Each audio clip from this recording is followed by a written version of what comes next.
I'd like to start today simply by reading a little quote out of this book that gives you a bit of a flavor of both my writing and also what this book is about. But I will introduce the book first by answering a question that I get a lot in terms of email and Facebook questions and this sort of thing.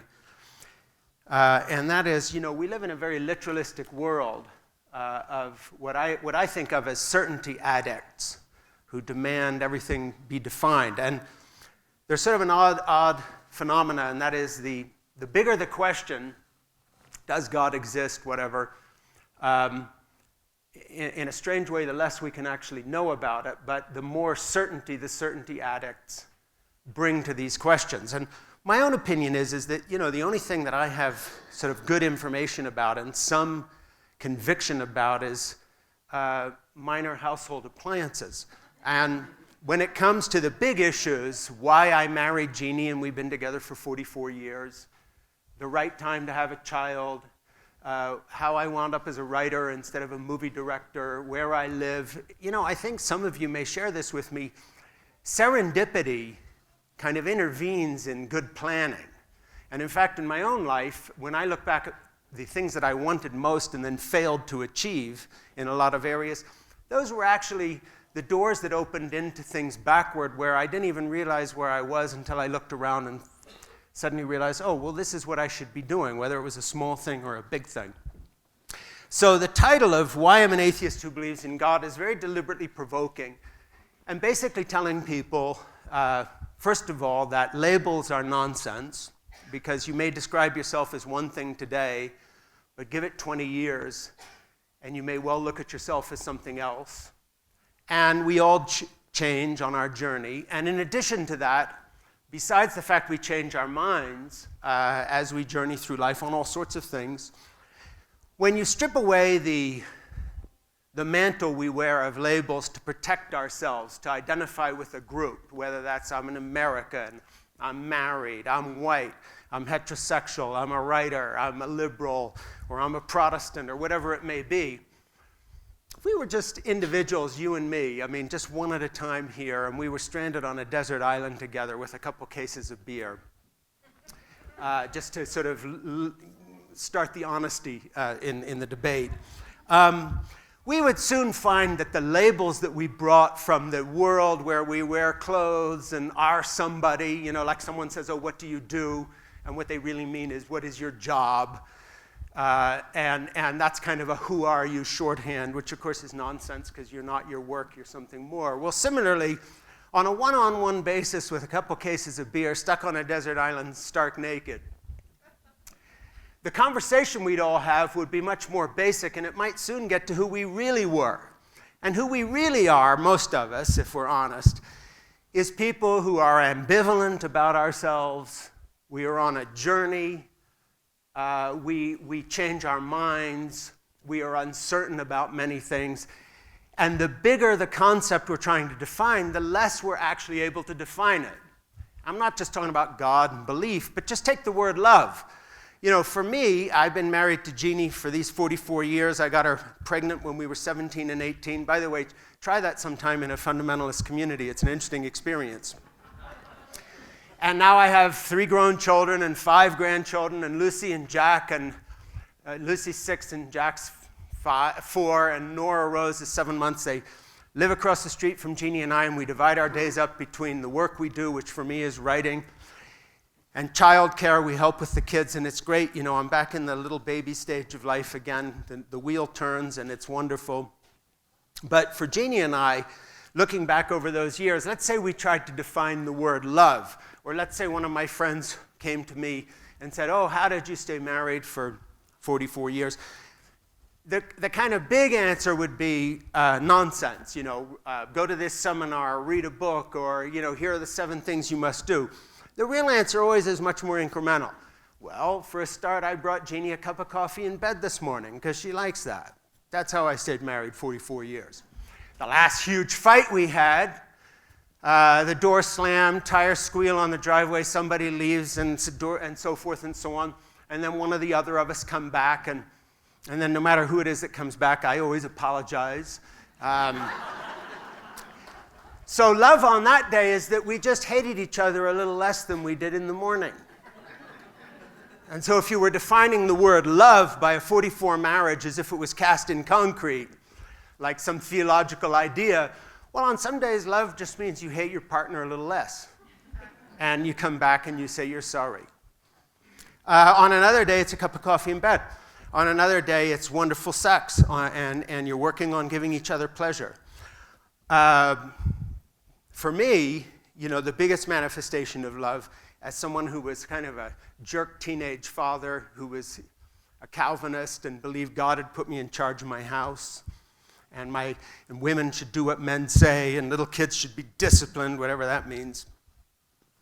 Love for me now has a very different meaning than it did back then, because in those days, I thought love was making my children look back at me with fear in their eyes and respect, which was really just they were afraid of me. And today, with Lucy and Jack as a 62-year-old who no longer believes he's been put in charge of the universe by God because he's a male, I get a different kind of mirror of love in their eyes, and I trust that mirror more. And that is just unconditional trust that from this person, no bad experiences ever come. And that's a different kind of mirror and reflection. And so basically the title of this book, Why I'm an Atheist Who Believes in God, is very much joined to the subtitle, How to Give Love, Create Beauty, and Find Peace. And the how-to is, in a way, to embrace paradox not as a problem that has to be resolved so we can go back to being very certain about things no one can know, but rather embrace paradox as not an alternative to something else, but as an actual fact of the way life is. And to get it out of a theological realm altogether, just like I was talking about love. The paradox of love on some days is just hating your partner a little less. And that's as well as you can do that day. The paradox of childcare sometimes is that no matter how impatient you are, no matter what you're feeling inside, you indulge in a blessed hypocrisy and you act nice even though you feel like a jerk. And so on that day, it's a sort of a white lie packaged in kindness. And so when you look at this title, what it is meant to do is basically tell people in the new atheist movement or the fundamentalist Christian movement, you're being silly because you are adopting a label of atheist or Christian or Jew or agnostic as if somehow this describes you, and now you don't have to ask any more questions. Well, that is a certainty addiction. That is the need to have an answer which is going to solve everything, or to put it in evangelical terms, that's the born-again paradigm. I've accepted Jesus, I said the prayer, now I know what my eventual destiny will be, and everything is resolved. And as we all know, love, life, religion, art, career, marriage, relationships, sex, child rearing, doesn't quite work out that way. Just like people who say to me, where should I send my child to school? As if there was a rule. Well, having had 3 kids and 5 grandchildren, there is not any one solution for a child's education because it all depends on the teacher, who that kid is, what they're interested in. It isn't just, okay, here's a one-size-fits-all. So with that in mind, I just want to read you a small excerpt from fairly early in the book, and then talk a little more. My kaleidoscopic beliefs are fickle and motivated by desire, wishful thinking, and wanting to fit in with my family and community to make my marriage work. My dogmatic declarations of faith once provided status, ego-stroking power over others, and a much better income than I've ever earned since fleeing the evangelical machine. Certainty made things simple, gave me an answer to every question, and paid the bills.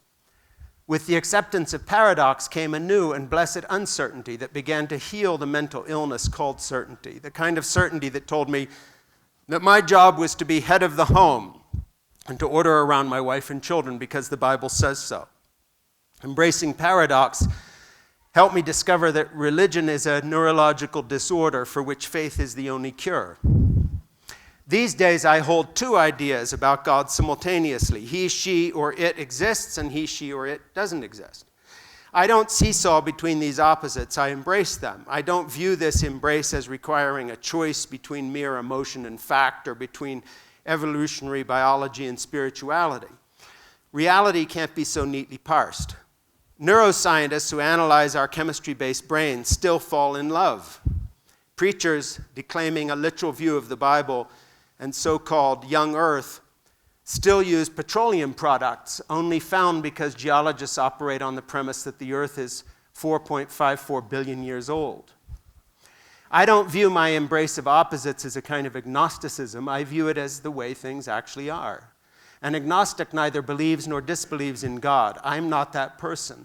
I believe and don't believe at the same time. Maybe we need a new category other than theism, atheism, or agnosticism that takes paradox and unknowing into account. I believe that life evolved by natural selection. I believe that evolutionary psychology explains away altruism and debunks love, and that brain chemistry undermines my illusion of free will and personhood. I also believe that the spiritual reality hovering over, in, and through me calls me to love, trust, and hear the voice of my Creator. It seems to me that there is an offstage and an onstage quality to my existence. I live on stage, but sense another crew working offstage. Sometimes I hear their voices singing in a way that's as eerily beautiful as the offstage chorus in an opera. And that, for me, kind of sums up the thrust of the book. Now, the rest of the book actually is a bit different. Because rather than talking about ideas in a way that that passage does, I really just tell the story of my own approach to these spiritual things as seen through the eyes of my grandchildren, as seen through the experience of my mother's funeral, as seen through the art or the writing that I produce, the quality of relationships, the marriage that I have. In other words, what I'm trying to do is strip the idea that religion and philosophy are in some sort of special category where our ordinary human experience doesn't apply.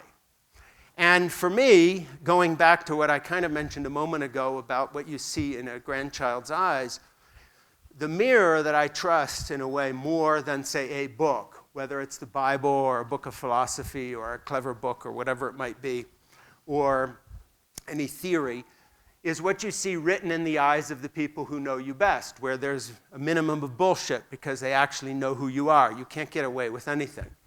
And I had an experience the other day in terms of charting some of this change in my own life with Lucy. Actually, it wasn't the other day. It was about a year and a half ago when she was 3.5, 4 years old.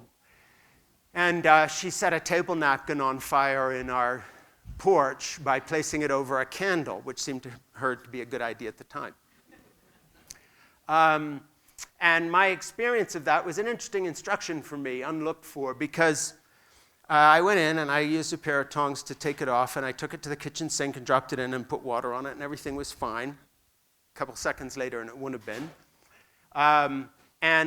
What was interesting was that after I came back into the room with Lucy, she looked a little worried because it had been quite an experience to see a sheet of blue flame going up and licking the porch ceiling. She looked a little worried and talked to me, and before I said anything, she said, "Ba," she calls me Ba, B-A, "I will never do that again." And I said, "Well, that's fine, Lucy. It's okay. You know, we all make mistakes, and you know, that's how fire works. It gets bigger very quickly," and so forth. And then later, I was thinking about it, and I thought to myself, wow, that's an interesting learning curve, because back when I was a teen father and in my evangelical heyday, if I might have slapped Jessica, my daughter. I certainly would have screamed at her. I certainly would have felt some self-righteous sense that I had to be the father and teacher. And you know what? A week later, if she did something else, I would have thrown it back in her face and say, "See, that's stupid, just like what you did last week." And what was interesting, this was borne home to me because a little later, Lucy broke something. I forget, she was helping me unload the dishwasher. And she looked up, and there wasn't any worry on her face, and she says, "Oh, I'm sorry, Ba." And I said, you know how it is when you're with a child, you get down to eye level. So I was down on one knee and just saying to her, "Lucy, don't worry about this plate. There is nothing in this house that I love more than you. I don't care about this house. And that was kind of my follow-up. So a thought crashed into my brain, and it was this, if one person in a 60-year trajectory, well, 40-plus years as a father, can have a learning curve that changes from this kind of harsh reaction to empathy, how absurd it is to think that there is any mirror in this universe, say a theological or philosophical truth, that would posit a creator or any kind of force that would have started the process that leads to consciousness and empathy that would be stupider and less kind than this flawed jerk of an individual on a short 40-plus year trajectory. And looking at that really began to make me look at this issue of, say, hell and damnation and Jesus, quote, dying for our sins or we're all going to burn. And one thing that I have come away with, and I talk about it here in the book, is that I can imagine a lot of things, okay? But I can't imagine any scenario in which it makes sense that the creator who starts the biological process of empathy beginning to come out of consciousness is stupider than I am and has less ability to learn to be empathetic than I do. And so when looking in the mirror of the eyes of the people I love best and who love me most, if what I read there is unconditional love and trust, I am assuming that that journey begins in a life experience which in fact is the book in which we read what the shape of our lives and truth is, and that when something outside of that denies that and basically tells you, no, there's something Lucy could do that you'd, quite rightly burn her forever for, or you love your grandchild a lot more than God loves you if there is a God, or the shape of creation notwithstanding, which is that out of inorganic matter comes life, and out of life comes consciousness, and out of consciousness comes empathy. There's no lesson in that, because here's a verse in the Bible that contradicts it. It's just sheer nonsense. It's nonsense simply based on human experience, which after all is all we have to judge things on.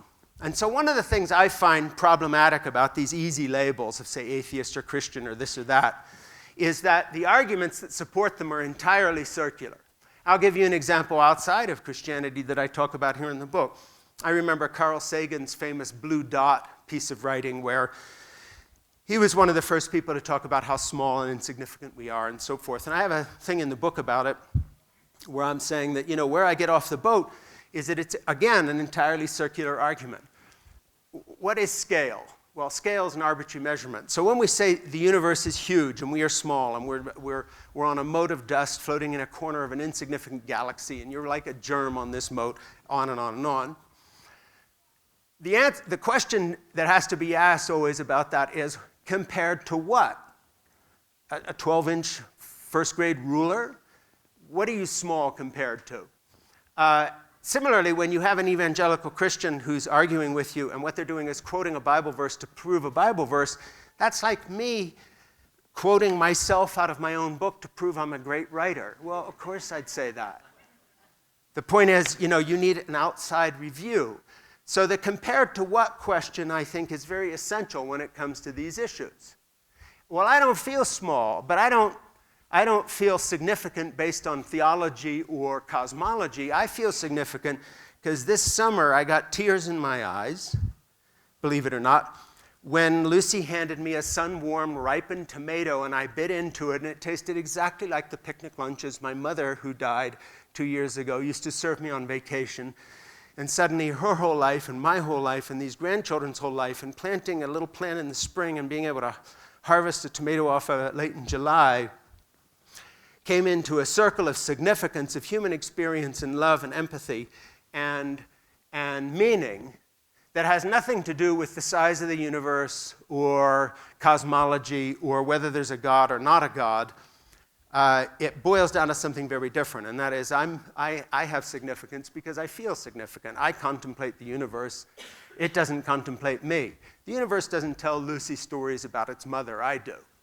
And those stories may not even be accurate and true all the time. Maybe I'm making stuff up some of the time because I've forgotten.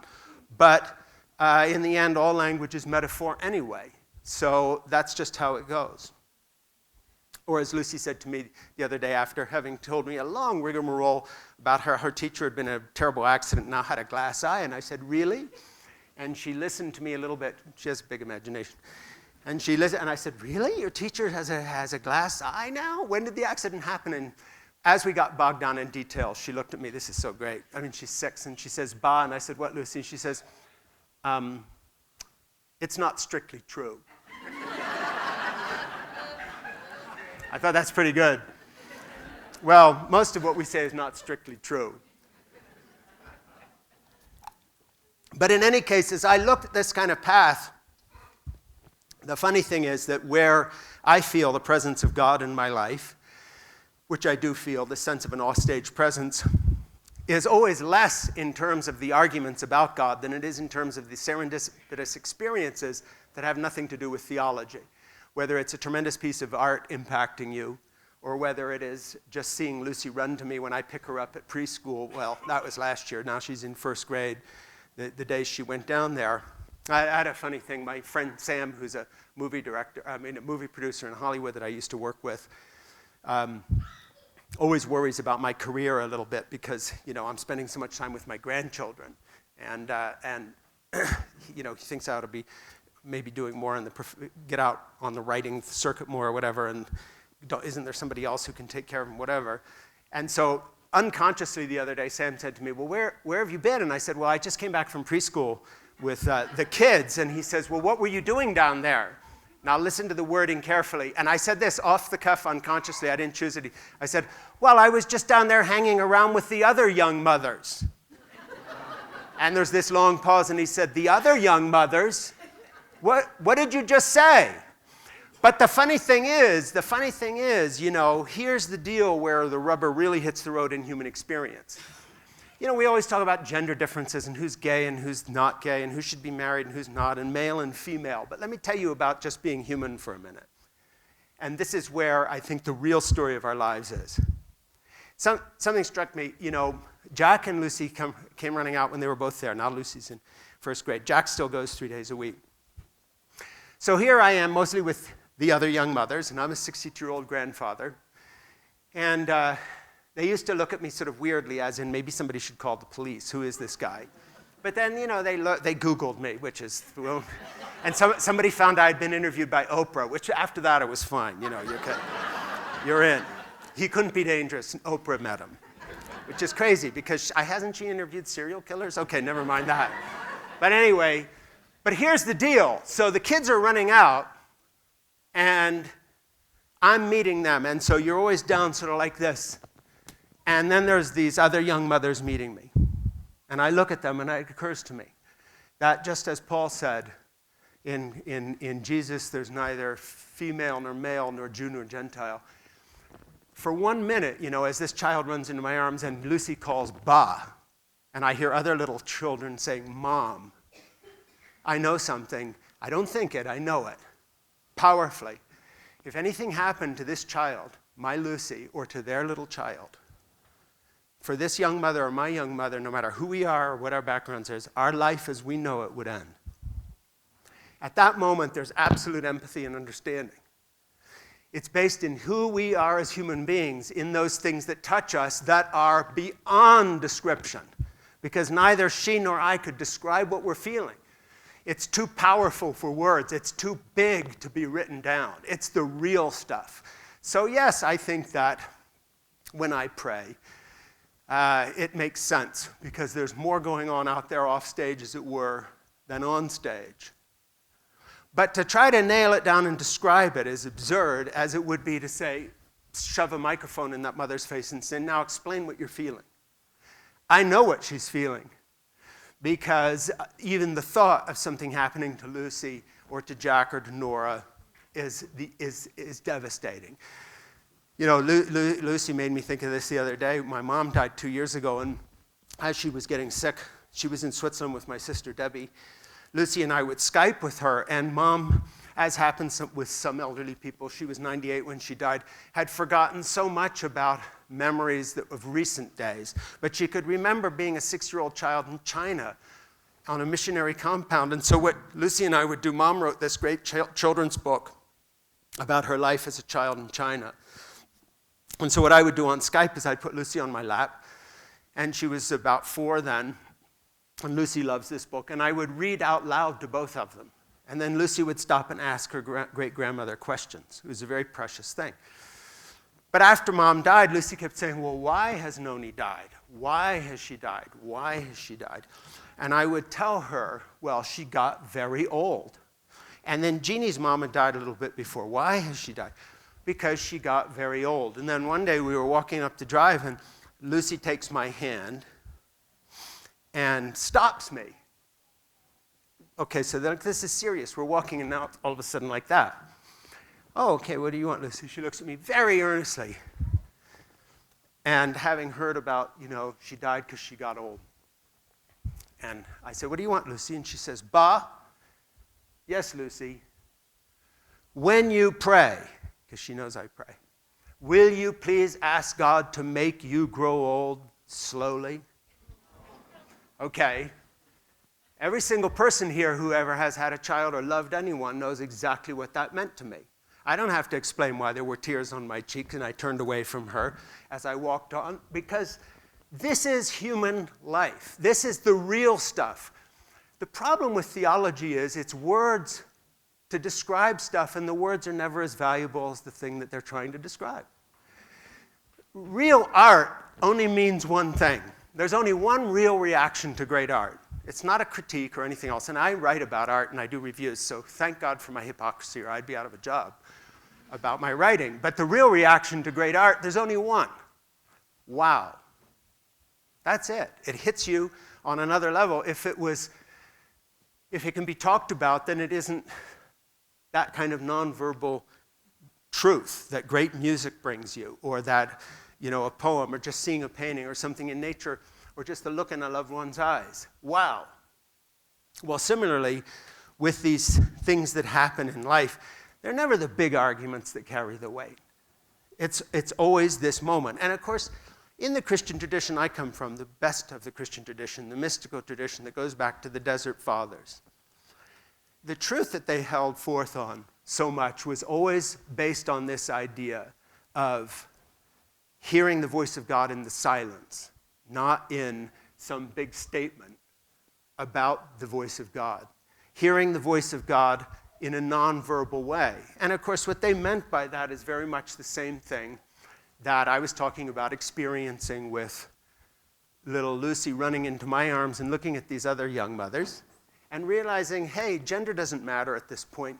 Age difference doesn't matter. The fact I'm a grandfather and they're a mother doesn't matter, because for one golden brief second, I know exactly who they are and they know who I am, and we all are feeling the same thing. We get each other. And we're human. Now, I wanted to read one more little thing here, and then I'll wrap the talking up in a bit and we will take some Q&A. But when it comes to religion, it's funny, Chris Hitchens would ask me sometimes when he emailed me after he read Crazy for God, he was emailing me through reading the book. And he is a famous new atheist author, but he liked my writing, and so he would read some of my stuff. And one time he emailed me saying, this is a great book. But then about a week later, I got another email saying, I finished your book, and this was my memoir, Crazy for God. He says, I'm very disappointed because I was expecting you to finish the book with a ringing endorsement of why you've become an atheist.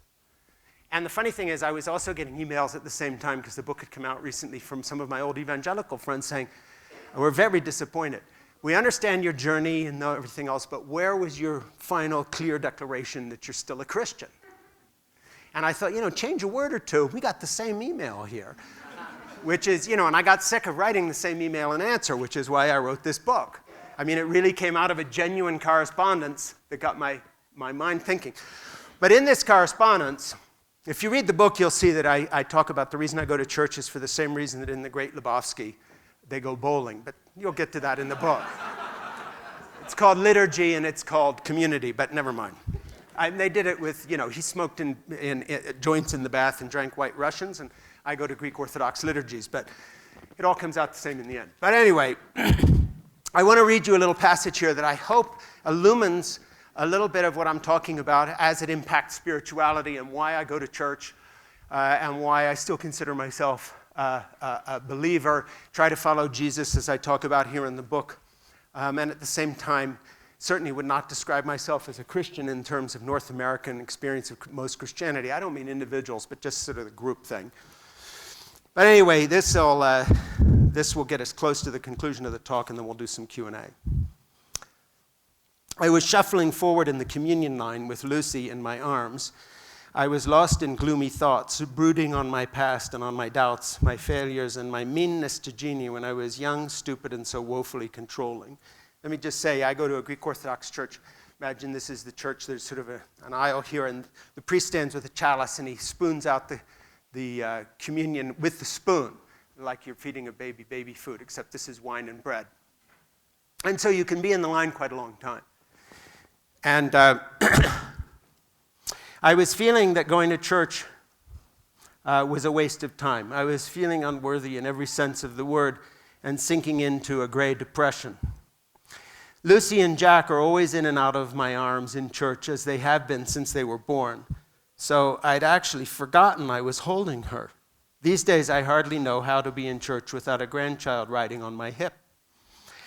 With my head bowed and my eyes closed, I shuffled forward to the chalice to receive the body and blood through a ritual I don't comprehend and that seemed entirely pointless. I was adrift in my melancholy. Then I felt the touch of Lucy's hand on my face, and startled, I opened my eyes. It took me a moment to remember where I was. Lucy was gazing into my face. She wasn't smiling, just gazing at me in that straightforward way that only a child achieves, with serious concentration and offering me a transparent look that had no agenda. She wanted nothing from me. All I saw in Lucy's expression was unconditional trust. All I saw was a child who knows me now and who never expects anything but kindness from me. She did not know of my past sins, failings, and bitter self-accusing regrets. Lucy was not judging me. I was accusing myself while she was just gently touching her pa's cheek, checking to see why my eyes were closed. Lucy inclined her head and kissed me. This thought crashed into my brain. I am being seen as I'd like to be perceived, not as I see myself. I have seen the face of God. And it's interesting, not making any comparison, but Dante, in Dante's Inferno, makes the same point. When Dante gets out of Hades and is heading into paradise, he's told by the angel accompanying him he must drink from 2 streams before he can enter paradise. The first stream he drinks of takes away all memory of everything he did of which he's ashamed. The second stream he drinks of revives all memory of every good thing and every happy moment in his life. And in that condition, he is in paradise. Now, isn't that true, no matter who you are here today and what you agree or disagree with what I've said or what a fool I am or not a fool? Can't we agree on this? And that is that our fondest desire in life, the thing we're all really after, is for a few brief golden moments to see ourselves as we wish we could be seen. And not putting on something for others, but really be able to look at ourselves and see ourselves as we wish we could see ourselves. And what a privilege it is through love of a child or someone else to be seen in their eyes as we wish we could be seen. And so it seems to me, why I'm an atheist who believes in God, the real answer to that is that I sense the power of love in this universe of ours. The way I'd put it is the physicists tell us that, and here's a mind-boggling concept, that there was energy before there was matter. That just seems insane, but there it is. And out of energy came matter, and out of matter comes the universe, and out of the universe comes evolution, and out of evolution comes consciousness, and out of consciousness comes empathy, and out of empathy comes love. But it seems to me that if we're going to give the energy a name before the matter, it would be love. Not in some way that can be defined in some insane sense, but in something that can be seen coming out of the body of consciousness as we understand it. And if consciousness has led to anything, and I'm sure brain chemistry is the reason, but if it has led to anything, it is a pattern of empathy. And so one of the things I talk about in the last third of the book, in terms of still trying to follow Jesus, is that it seems to me that the meaning of Jesus in this world was not the theological meaning given it, but that the significance of Jesus is a couple of things. But the first is, and this is the way I think of it, not telling you you've got to agree with this, Jesus planted an empathy time bomb in the history of evolution. And that empathy time bomb continues to go off. He lit the fuse and walked away. It has not gone off anywhere completely, but it does go off. And when we look at the things in this world that go right when it comes to something admirable, it always has a root back into empathy. And so, to me, Jesus talking about empathy in the time and place in which he was is so out of place in the way it was talked about that it would have been as if he had written up EMC squared on a blackboard and walked away. It would have been incomprehensible for the better part of 2,000 years. Similarly, just picture the Middle East today, let alone then, or even our own culture now. Here we have Jesus in the equivalent of a Taliban training camp, which is how the Middle East was treating women. And he tells Mary and Martha, come out of the kitchen, stop doing housework, talk to an unaccompanied male as an equal in your own house with no male present from your family. Holy crap. Now that's something different. Jesus meets a woman at the well, and even she knows better. She says, I'm a Samaritan, you shouldn't be talking to me. Sworn enemy of the tribe in a tribal system that makes our tribal differences look negligible. This is like ISIS. And Jesus says, I don't give a shit about religion or what mountain you worship on or correct theology, much less tribe. The day is coming when you will know that the only thing God wants is worship in spirit and truth. Holy crap. How amazing to think of this in the context of the Middle East even today, let alone 2,000 years ago. Actions, the same thing. A bleeding woman comes to Jesus and touches him. If he had been a good Jew, he would have said, now you've defiled me. Weeks on end of purification. I can't be touched by a bleeding woman. Don't you know you're a second-class citizen? Well done. Your faith has made you whole. Just take as read for a minute the evangelical spin on Jesus. And, okay, he's God and the creator from that point of view. There's 2 whole chapters in Leviticus saying, don't touch lepers. Leper comes to Jesus, and he doesn't just say, be healed. He touches the leper. And then he goes off and touches dead people. And then when a whore pours perfume on him, he rebukes his disciples and says, yeah, she did the right thing. Couple hundred years from now, they won't be talking about you guys. They're going to be talking about her. This is not your standard issue evangelical minister. And then when you get to his interpretation of Scripture, Jesus would have been thrown out of any good evangelical seminary, because what's he do? Every time he confronts the Torah, it's either to deny it or add to it or modify. This is like a preacher getting up and saying, here's today's reading from the Bible. Now, whatever the Bible says, now here's what I'm going to tell you. Jesus uses a very operative word, but, B-U-T. It's a big word. The law says, and to him the law was the Scripture and it was the Bible, but here's what I'm telling you.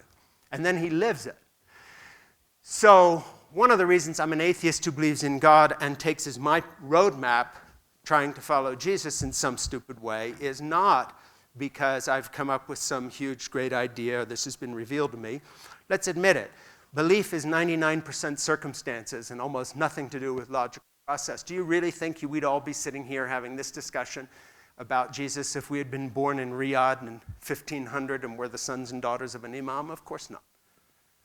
So all this hubristic atheist, I believe I'm an atheist, or I don't believe, or Christian belief as if somehow we have special knowledge that's based on logic is nonsense.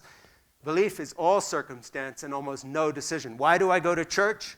Well, one reason is because Mom raised me to. You got a problem with that?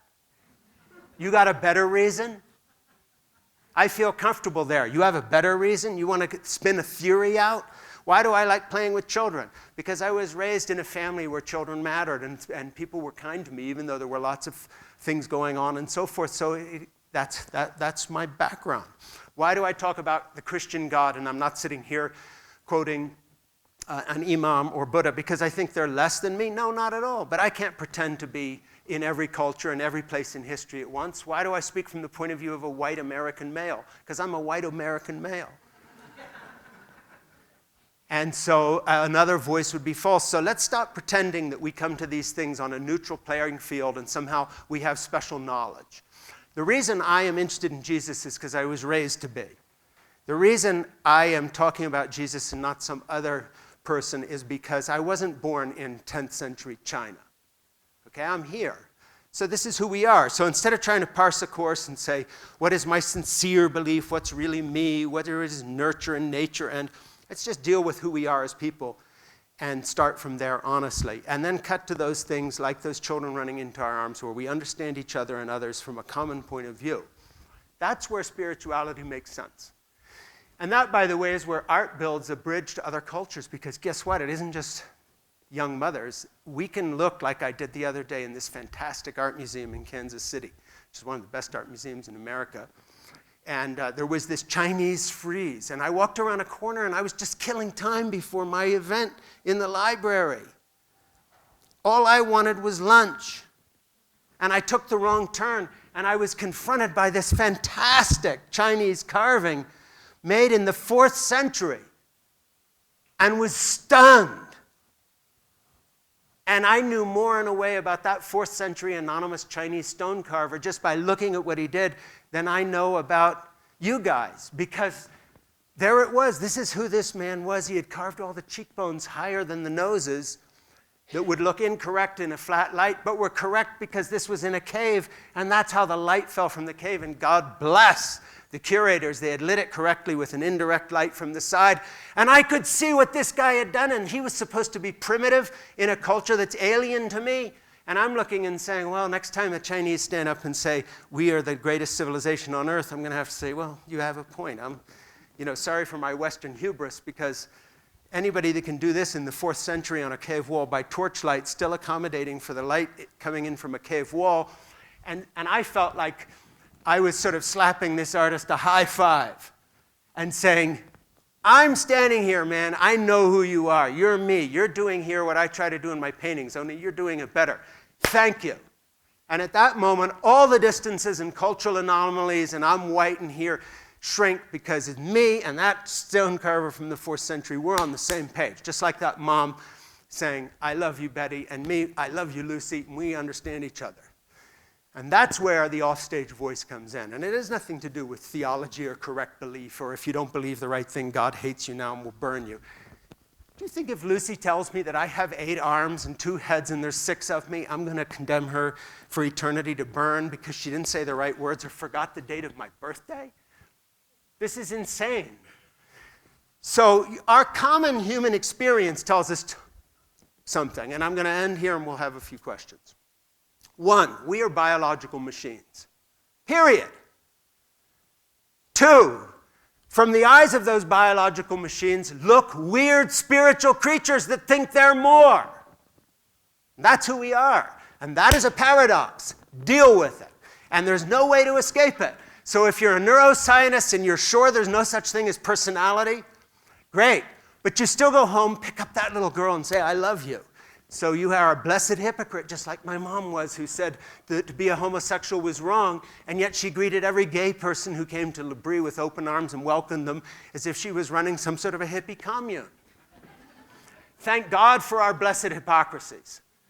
Otherwise, every neuroscientist who didn't believe in personality would be an asshole father, and every fundamentalist Christian who thought God would burn his children if they don't believe the right theology would treat them that way in this life. But neither do. Because the human paradox of the fact that we're biological machines that look at the world through spiritual eyes, as long as we accept that with great thanksgiving and joy instead of trying to explain it, we can find peace.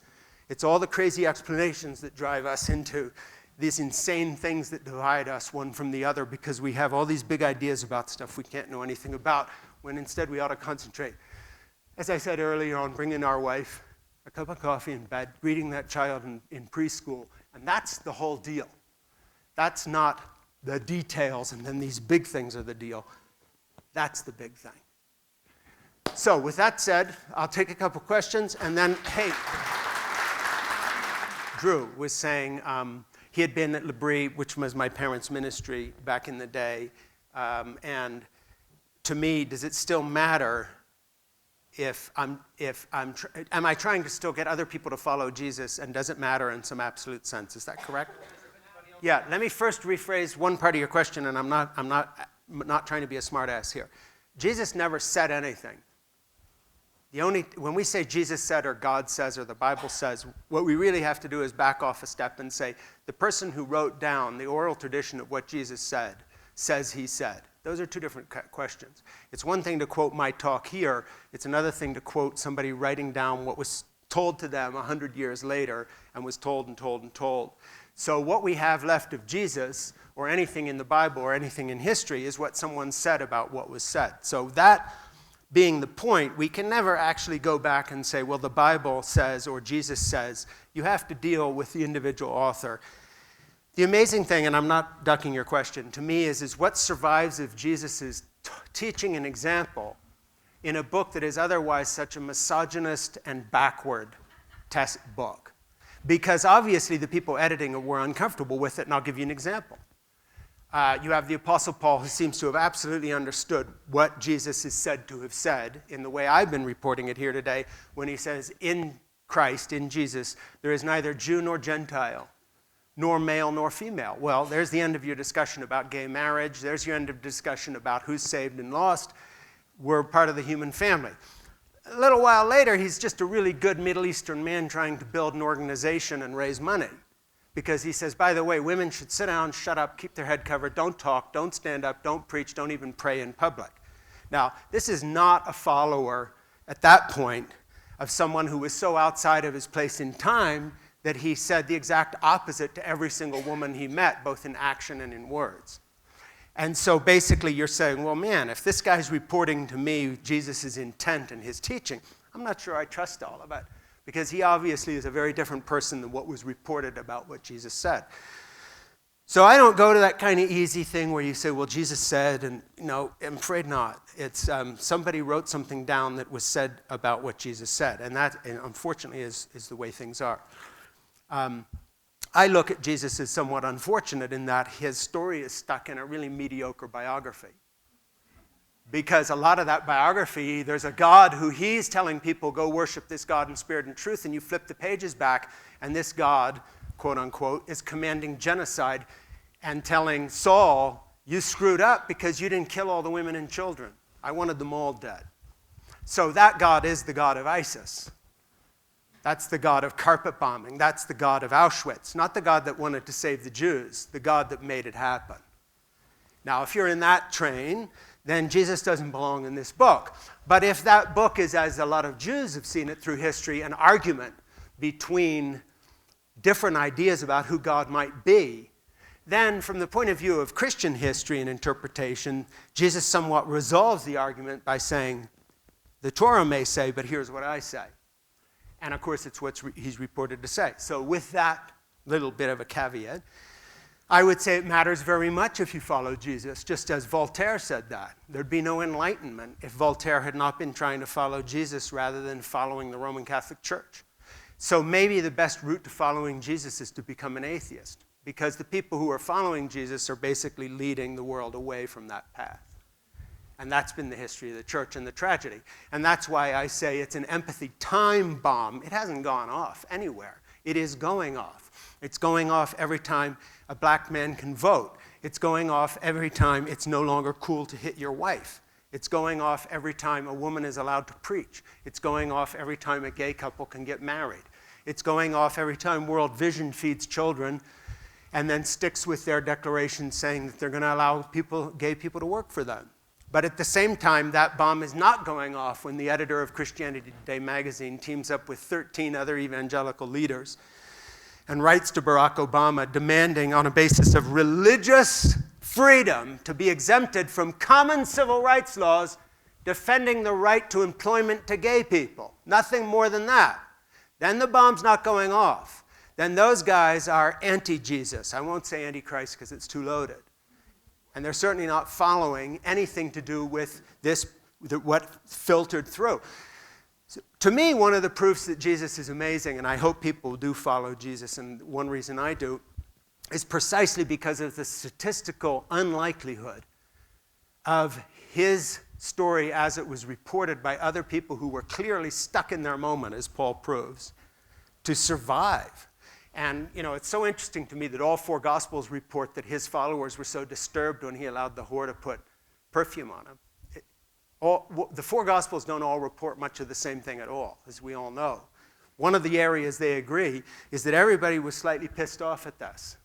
Now, these same people later start writing the story down. Thank God for oral tradition, because in our day and age, they would just fudge over it. Of course, now you have Google, But pre-Google, oral tradition was interesting because you can be sure that in trying to make their story believable, whatever else they added and however else they edited it, there was enough known about the actual Jesus to pass down in oral tradition, so they couldn't get away with totally masking who this person really was. I mean, the story with Mary and Martha, the woman at the well, the whore pouring perfume on him, touching these dead people, lepers and all. What an unlikely group of people, stories to make it into a book being edited by Middle Eastern bigots. How amazing. I mean, just think of the odds. So to me, I hope people follow Jesus, because that's the only thing that I look to in terms of a cohesive path. And I'm not saying Jesus is the only one to talk about things. How interesting that the communist Chinese leaders now in their anti-corruption drive are starting to try to reintroduce the teaching of Confucius into secular China on the idea that there has to be some sort of path bigger than ourselves. So this impulse is not Western. This impulse is human, just like art is or loving children is. But in a theological sense, do I think someone will burn in hell? Bullshit. Then there's no point following Jesus, because then he didn't settle the argument between Molech and the God he says he worships that the Old Testament and part of the New Testament is about. It obviously wasn't settled, because the last book that was bound into this canonical cover is this insane book that, I keep saying Hal Lindsey wrote it, but it's called Revelation, so I guess John wrote it. So Jesus didn't win the battle even in his own book. Because you read that book and then compare it to what he said to the woman at the well. He said, none of this shit matters. And this whole book says, and we're going to be neck deep in blood if we don't get it right. How do you square that? It doesn't. So make your choices. And we all have to have the courage to make choices. So I think it matters, but I also think we have to define what we mean by follow, and it sure can't be the evangelical model, because that is going nowhere. Just nowhere in a hurry. I'm not speaking of individuals here. I'm talking as a movement. I know who Alan Watts is, but I was just too busy listening to the Led Zeppelin and Hendrix. I'm sorry. You were much more studious than me, man. I was just up in the attic painting, trying to meet girls and listening to Zeppelin. And that was, except actually Zeppelin was in the 60s, but you know what I'm talking about. Yeah, no, the question was, I had not read that author back in the 60s because I was doing what I was saying. But the idea of love being an interstellar thing that crosses paths and so forth, obviously that's what I'm sort of sniffing around in a way here. But I haven't turned it into a theory like, okay, you should believe this now. I am just basically trying to reduce the decibel in terms of this fight to the finish between people calling themselves atheists and believers. And it's not just to do with Christianity, it's global. I mean, why do you think that there's this anti-modernity ISIS group? They behead a Westerner once in a while, but they kill 1,000 of their own people for every one of us they kill. It's a civil war between all fundamentalism globally and reason. That's the deal. That's what's going on. And it isn't, and it's here, it's everywhere. So, when it comes to the community of unbelief, as you were saying a minute ago, it isn't a black and white thing, and we just have to say, wait a minute. The real discussion, whether it's following Jesus, it's the cup of coffee in the morning, et cetera, it isn't on this sort of high plane of theory. It's down where we all really live, and on that level, we're just all people here. It isn't that our opinions don't matter, but the decibel level with which these discussions are carried on, as if somebody's right and somebody's wrong. I was down in Little Rock, Arkansas a little while ago on this tour, speaking at a church run by two wonderful gay men who are husband and who were thrown out of their evangelical communities, and they have this Church of the Open Door in Little Rock. And I was down there with Brian McLaren and some other people. And I met a guy there who was in his 70s, almost 80 years old, and who had tears on his cheeks, and we were talking, and I had the pleasure of speaking there. And he was relating this experience to me that happened many years ago, where his father was a Southern Baptist minister, and so were all his brothers. But they knew he was gay. This is before it was cool to be gay, or nobody came out. They physically restrained him from going to his own mother's funeral and said, "You are not welcome in this church," and held him outside the door and said, "We can't let you in here. It would defile her memory." Now, that level of cruelty is right up there with beheading someone on YouTube. And here's a guy 25, 30 years later who, in telling me the story after he heard me speak, was so broken that he could not complete it. And his partner, who was also in his 80s, sweet guys, completed the story for me. And this had broken him for life. Okay, now, that level of cruelty, when linked to the name of Jesus or religion, basically then I say the path is reason and atheism, because anything is better than this. Just like no matter what's in the Quran, making some guy kneel down and cutting his head off, anything is better than this. So it just amazes me. You know, I never judge a religion based on the craziness of the extremists, because we all have crazy people. And the same goes for the non-believing community. Of course, there's some nutty atheists who write crap emails to me saying, I can't use their word. Oh, I can't? Okay. Make me. Unless they're really big and dangerous, and then it's, I'll never do it again. But, you know, here's the point. When it gets to these issues, and what I want to wrap it up on, when it gets to these issues of cruelty in the name of God or religion or anything else, atheism for that matter, if you're Joseph Stalin, whatever, okay, we got to remember something. Our problem is not the wrong religions. We're not going to be better people if no one's a fundamentalist Christian or a Muslim. We're not going to be better people if everybody's an atheist. You know why? Our problem is we are semi-evolved barbaric primates. And so anything that mitigates that, whether it's a Renaissance painting or the teachings of Jesus Christ, or a letter Voltaire writes in opposition to the church executing and torturing people, anything that mitigates that, that is the path of light. That's the world we want to live in. And so we have to be on the side of that, and we don't care how it comes labeled. And so we've got to decide what that path is, and that's where looking at who Jesus was as reported in what survives of the testimony of who he was, or looking at what some wonderful humanist artists like Botticelli painted before he was seduced by Savonarola and wound up burning some of his paintings for God because they were too secular. You know, when we look at those moments of light, those glimmers that illumine the dark that we are all in, because it's a dark business being a semi-evolved barbaric primate.